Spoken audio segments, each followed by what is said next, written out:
એવા અવિનાશ વ્યાસની પૂર્ણતિથિનો આજે દિવસ છે।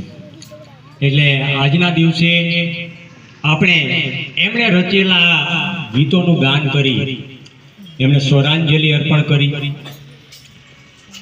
ગીતોના વિવિધ સ્વરૂપો ગઝલ, ગરબા, ભજન આવા વિવિધ સ્વરૂપોનું સર્જન એમણે કર્યું છે અને લગભગ 15,000 થી પણ વધારે ગીતો જેમણે સર્જીને આપણને આપ્યા છે।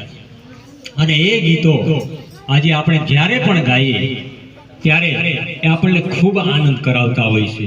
આપણા દિલો દિમાગ ઉપર છવાઈ ગયેલા રહેતા એવા અદ્ભુત ગીતો જેમણે સર્જીને આપણને આપ્યા છે એવા અવિનાશ વ્યાસ કે જેમના નામ પ્રમાણેના ગીતોનું સર્જન કર્યું છે કે જે